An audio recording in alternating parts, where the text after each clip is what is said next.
যারা এই মুহূর্তে শুনছেন আমাকে সকলকে স্বাগত জানাচ্ছি।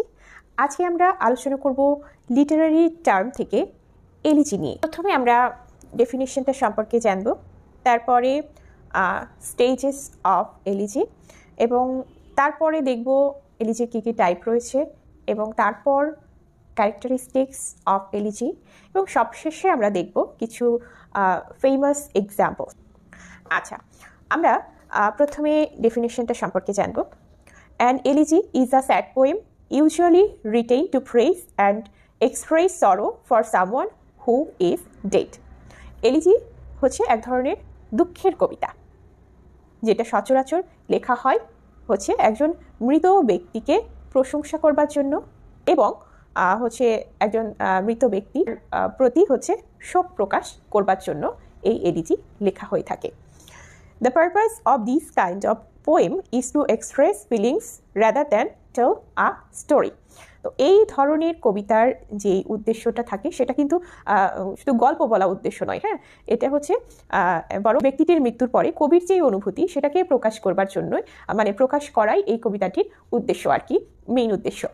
আমরা যে ব্যালাডে যেভাবে দেখে এসেছি যে সেখানে গল্প বলাটা একটা মুখ্য ভূমিকা পালন করে, এলিজি কিন্তু সেরকম নয়। এলিজিটা বরং কবির সেই অনুভূতিটা প্রকাশে এখানে মুখ্য। তো আমরা যদি সহজ করে বলি তাহলে এলিজি এক ধরনের দুঃখের কবিতা, হ্যাঁ, যেখানে একটা মৃত ব্যক্তির প্রতি প্রশংসা করা হয় এবং শোকটা প্রকাশ করে এই কবিতাটি লেখা হয়। এখানে গল্প বলাটা মুখ্য নয়, বরং কবির অনুভূতি প্রকাশ করাটাই মুখ্য। তো তারপরে আমরা চলে যাচ্ছি এবার স্টেজেস অফ অ্যান এলিজি, অর্থাৎ একটা এলিজি কী কী স্টেজে, মানে কয়টা স্টেজে লেখা হয়ে থাকে আর কি। একটা এলিজি 3টা স্টেজে মূলত লেখা হয়ে থাকে। তো প্রথমটা যদি আমরা বলি, প্রথমে হচ্ছে আসে লেমেন্টেশন, অর্থাৎ বিলাপ। অর্থাৎ কবি একজন কাছের মানুষ বা পরিচিত মানুষের মৃত্যুতে কবি হচ্ছে যে বিলাপ করছেন বা হচ্ছে দুঃখ প্রকাশ করছেন, হ্যাঁ, কবি হচ্ছে গ্রিফ অ্যান্ড সরো প্রকাশ করছেন। তো এই ক্ষেত্রে এটা হচ্ছে প্রথম স্টেজ, একটা এলিজির প্রথম অর্থাৎ ইনিশিয়াল স্টেজে এটা লেখা হয়ে থাকে আর কি। তারপর আমরা যদি দ্বিতীয় স্টেজে যাই তাহলে সেটা হচ্ছে প্রেজ অ্যান্ড অ্যাডমিরেশন, অর্থাৎ এখানে কবি মৃত ব্যক্তি কেমন ভালো ছিলেন বা তার কী কী গুণাবলী ছিল, তিনি কতটা উদার ছিলেন, তো এগুলো তাকে প্রশংসা করে এই দ্বিতীয় স্টেজে লেখা হয়ে থাকে। তারপর তৃতীয় স্টেজে যদি আমরা আসি তাহলে সেটা হয় হচ্ছে যে কনসোলেশন দিয়ে, একটা সান্ত্বনা বাণী কবি এখানে দেন, যে একটা মানুষ মারা গেছেন, তো কিভাবে সান্ত্বনা দেন, যে the dead one is not dead but leaves on in another world, অর্থাৎ সেই মৃত ব্যক্তিটা কিন্তু প্রকৃতপক্ষে মৃত নয়, বরং তিনি হচ্ছে কি করছেন, এই পৃথিবী ছেড়ে বরং আরেকটা পৃথিবীতে বসবাস করছেন, অর্থাৎ এই নশ্বর পৃথিবী ছেড়ে তিনি ইটার্নাল একটা পৃথিবীতে বসবাসের জন্য গেছেন, তিনি আসলে মারা যাননি। হ্যাঁ, তো এই যেই আইডিয়াটা, এটা কবি এখানে কনসোলেশনে এক্সপ্রেস করেন, এবং মানে মূলত কনসোলেশনে একটা সান্ত্বনা বাণী কবি দিয়ে থাকেন আর কি। আচ্ছা, এই গেল আমাদের স্টেজেস, হ্যাঁ, এলিজির স্টেজেস গেল। এবার আমরা আসি এলিজির টাইপ নিয়ে, হ্যাঁ, মানে কি কি টাইপের এলিজি হয়ে থাকে আর কি। তো এলিজি অনেকেই হচ্ছে যে মানে এলিজির টাইপটা আসলে মানতে চান না, আবার অনেকেই এলিজিকে 2 ভাগে ভাগ করেছেন। তো প্রথমটা হচ্ছে যে পার্সোনাল এলিজি এবং দ্বিতীয়টা হচ্ছে ইমপার্সোনাল এলিজি।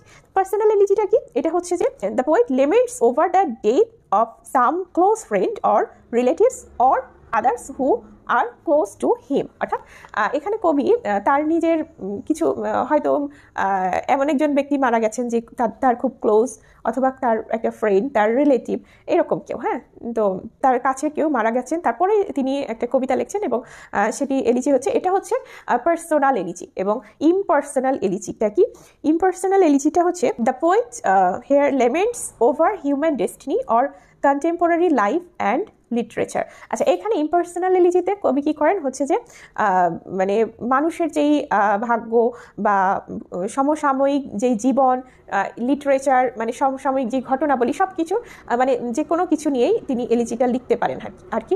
এরকম ইমপার্সোনাল এলিজিটা আসলে এরকম হয়ে থাকে। অনেকেই ইমপার্সোনাল এলিজিটাকে এলিজি বলতে নারাজ, তো তাই জন্য হচ্ছে মূলত আমাদের হচ্ছে পার্সোনাল এলিজিটাই এলিজির মেইন স্ট্রিমে থাকে। তো ইমপার্সোনাল এলিজির যদি আমি একটা উদাহরণ দিই তাহলে একটা খুবই সুন্দর উদাহরণ হয় যে ডোভার বিচ। হ্যাঁ, হচ্ছে ম্যাথিউ আর্নল্ডের ডোভার বিচ কবিতাটি। এখানে হচ্ছে মানে মানুষের যেই রিলিজিয়াস ফেইথটা হচ্ছে আস্তে আস্তে ফেড হয়ে যাচ্ছে, মানে গ্র্যাজুয়ালি ফেড হয়ে যাচ্ছে। এই কথাটা এই কারণেই হচ্ছে এই বিষয়ে বিলাপ করে কবি কিন্তু এই কবিতাটি লিখেছেন। তো তো এই ইম্পার্সোনাল এলিজিকে অনেকেই এলিজি বলতে নারাজ, সে কারণেই মূলত পার্সোনাল এলিজিটাকেই হচ্ছে সকলে এলিজি বলে থাকেন, আর এটাই হচ্ছে এলিজির ট্র্যাডিশনাল ফর্ম। তো ঠিক আছে, এমনিতেই আর কি উল্লেখ করলাম জানবার জন্য শুধু এলিজির এই টাইপ দুটা। মূলত পার্সোনাল এলিজিটাই আমাদের এলিজির ট্র্যাডিশনাল ফর্ম।